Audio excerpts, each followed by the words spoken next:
Hello, सभी का स्वागत व अभिनंदन, सभी को प्रणाम। आज एक महत्वपूर्ण चर्चा करने का विषय मन में आया है जो बहुत ज़रूरी है कि पैसा तो खर्च करना सभी जानते हैं और पैसा कहाँ पे खर्च करना है, कहाँ पे नहीं करना है, किसको देना है, किसको नहीं देना है, तो ये बहुत ज़रूरी है। और जो इस रील केवल 1.5 मिनट का समय होता है रील में, तो इसमें पूरी अगर जानकारी प्राप्त नहीं हो तो योगा आयुर्वेदा पॉइंट के नाम से हमारा यूट्यूब चैनल है, तो उस पर आप पूरी जानकारी प्राप्त करें। सबसे पहले हमारे घर में जो माता पिता या सास हो रहे हैं तो उन लोगों की सेवा महत्वपूर्ण ज़्यादा है। भगवान तो नहीं कह रहे हैं हमें भोजन चाहिए, कपड़ा चाहिए, वैसा उन्हें क्या ज़रूरत है, वो तो घर में बैठे माँ बाप हैं, भगवान की बनाई मूर्ति है, माता हैं, पिता हैं, बहू के लिए ससुर हैं, सास हैं, जो भी घर में सेवा के लायक हैं, तो उनका जो भी जितना हो सके जितना उनका कर सके। बहू को, बेटा को, तो बेटा बाहर गया तो बहू को उनके जितना हो सके सम्मान, आदर, यानी उनकी देख रेख कर सके, ये बहुत ज़रूरी है। जिससे हमारे घर में बच्चे हैं उन पर भी प्रभाव पड़ेगा। अगर बेटा बहू अपने माता पिता सास ससुर की सेवा नहीं करेंगे तो उनके बच्चे भी होंगे, उनके बच्चे भी नहीं करेंगे। वो बच्चे कहाँ से सीखेंगे? घर से सीखेंगे कि वो हमारे माता पिता, हमारे बाबा दादी की कैसी सेवा कर रहे हैं, क्या बोल रहे हैं, क्या खाने को दे रहे हैं, क्या नहीं दे रहे हैं। मगर बुढ़ापा सबको आता है, सबको बूढ़ा होना है, सबको अगर सम्मान दोगे तो सम्मान मिलेगा, प्यार करोगे तो प्यार बदले में प्यार मिलेगा। और जितना ज़रूरी है उतना समय अपने उनके पास बैठिए, उनकी अच्छाई भी सुनिए। उनकी कभी कभी गुस्सा आती है तो आप जब अपने बच्चों को डांट सकते हैं तो बूढ़े माता पिता अपने बच्चों को गुस्सा नहीं दिखा सकते, तो उनको अधिकार नहीं मिला है। गुस्सा तो सब हर किसी को आती है, मगर प्रेम भी ज़रूरी है। अच्छाई में बुराई नहीं ढूंढना, बुराई में भी अच्छाई होती है।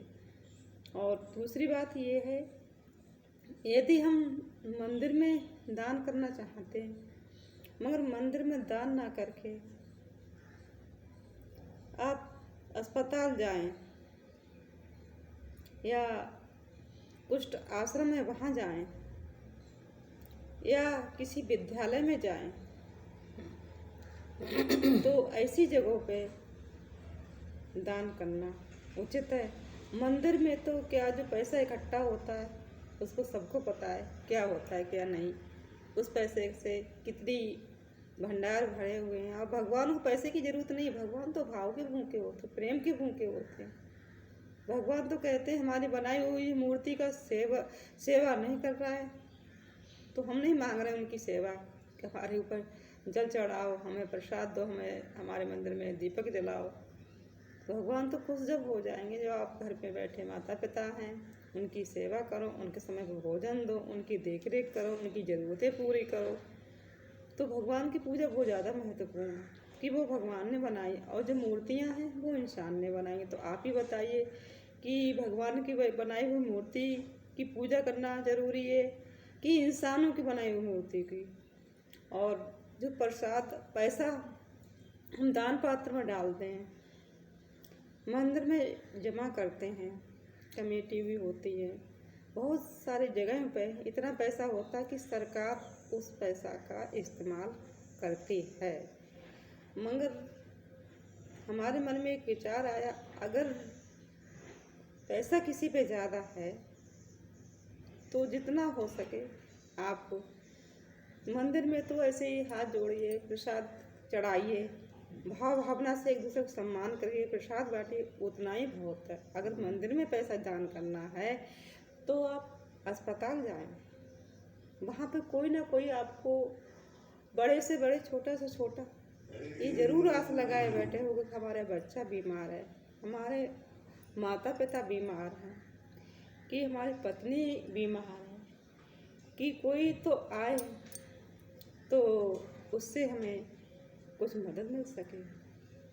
माता जी सही कह रहे हैं गलत बताओ? सही कह रही हैं। बहुत से लोग आते हैं अस्पताल में तो वे बहुत गरीब होते हैं और पैसों वाले होते हैं। जो गरीब होते हैं वो मदद मांगते हैं, हाथ जोड़ते हैं, गिड़गिड़ाते हैं, हमारी मदद कर दो, हमारा बच्चा दुखी है, बहुत सीरियस है, हमारी मदद कर दो। बहुत रेरे आते हैं, खिगियाते हैं, मगर उनकी कोई नहीं सुनता है। भगवान के आगे चाहे कितना चढ़ावो चढ़ाई दो, कुछ कर दो। भागवत में कितने नारियल गोला चढ़ाता है इंसान। और अस्पताल में जो बच्चा है, अगर कोई वीडियो में कहता है तो उनकी बात सुनना चाहिए। मगर जो पैसा मंदिर में चढ़ाया जाता उस पैसा का महत्व तो जरूरी है क्या? भगवान को पैसे की क्या जरूरत है? भगवान तो भाव भावना के भूखे रहे। ही बात मंदिर में जो पुजारी बैठे हैं, वहाँ की जो भी है कमेटी है, वो भी है, सब जो भी है, तो उनकी तो बहुत से जो पुजारी हैं वो तो अपने हवन धार्मिक कार्यक्रम करके और जो आएगा कमेटी से मिलेगा उससे उनकी पूजा मांगते हैं, उनकी तनख्वाह होती है, करते हैं, पेट केला करते हैं, उनकी तनख्वाह वहाँ से मिल जाएगी, उन्हें तनख्वाह मिल जाएगी, कमेटी के द्वारा मिल जाएगी। मगर इससे अच्छा है उनकी मदद करना चाहिए। आप जरूरतमंद की मदद करें, जिनसे कभी दोबारा वापस नहीं मिले लौट के हमें, वो उससे आपको कई गुना बढ़ के फल मिलता है। सही बात है और कई गुना बढ़ के फल मिलता है। उस फल को आपको दान तो वो होता है जिससे हमें लौट के कभी वापस ना मिले। जरूरतमंद को अगर हमने दान कर दिया तो उससे हम काम भी ले रहे हैं, तो भगवान दान नहीं हुआ, वो सहयोग हुआ, बदला हो गया कि हमने काम करवाया तो उनके लिए पैसा दे दिया, तो ये तो उनकी मेहनत का पैसा दे दिया हमने कोई दान थोड़ा किया। दान तो ऐसी जगह होता है जहाँ से हमें वापस नहीं मिले। मगर अपनी इच्छा है, श्रद्धा है, जैसा वैसा करिए।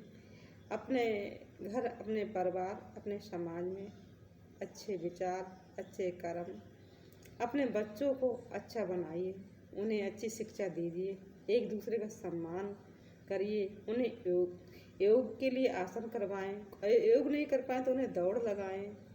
और जब आप अपने बच्चों को प्यार करोगे, आपके माता पिता आपको प्यार करते हैं तो बच्चे भी आपको प्यार करेंगे। आप अगर नफरत दिखाओ बच्चों से तो बच्चों से भी नफरत ही मिलेगी। इसलिए जितना ज़रूरी है उतना आप समय दें, बच्चों को भी, माता पिता को भी, सबकी सुने।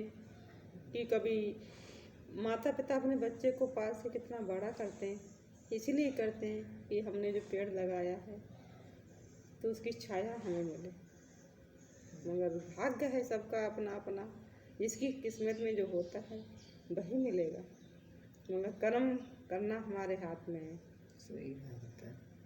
कर्म से ही भाग्य बनता है। कभी कभी ऐसा भी देखा है, सुना भी है, समझा है समाज से। कभी कभी मन में बुरे ख्याल आने लगे तो ये सोचना चाहिए कि हमने क्या अच्छा किया, क्या बुरा किया है, तो आपको उसका जवाब मिल जाएगा। और झूठ सत्य ये भी सब जितना ज़रूरी है उतना झूठ बोले, जितना ज़रूरी है उतना सत्य बोले। सत्य असत्य का निर्णय समय पर जरूर होता है। अति हर बात में हानिकारक होती है। अति वर्षा, अति बोलना, अति धूप, अति हर बात के लिए हानिकारक होती। इसलिए जितना हो एक दूसरे का सम्मान करें, प्रेम बांटो, प्रेम मिलेगा, सम्मान बांटो, सम्मान मिलेगा। पैसा जहाँ ज़रूरी लगे तो वहाँ पे ज़रूर खर्च करें। हम ये भी नहीं करें आप मंदिर में पैसा मत चढ़ाओ, यदि आपकी श्रद्धा तो चढ़ाओ। मगर कोई पड़ोस में अगर कोई बच्चा बीमार है, हमारा पड़ोसी है, तो उसकी हेल्प करेंगे तो ज़्यादा। उसकी प्राण अगर जा रहे हैं, बीमार है, अस्पताल में भर्ती सीरियस है, तो उसका आप ले जाके अस्पताल में भर्ती करा देंगे तो वो दुआएं ज़्यादा मिलेंगी। वैसे आपकी जैसी इच्छा। जीवन आगे बढ़ रहा है और समय समय पे आगे बहुत सारे बदलाव होते रहते हैं और हो भी चुके हैं। इसलिए मदद कर दे तो और अच्छी बात है। मदद करने से ही मदद मिलती है, दूसरे को समय देने से समय मिलता है। इसलिए समय की कदर करो और सर्वे भवन्तु सुखिनः सर्वे सन्तु निरामया सर्वे भद्राणि पश्यन्ते मां कश्चित् दुःखभाग् भवेत्। सभी सुखी रहें, सभी प्रसन्न रहें, सबका हित हो, सबका कल्याण हो। वीडियो जितना हो सके जनहित में शेयर करें, जिससे सभी का भला हो। ओम शांति ही शांति ही शांति ही।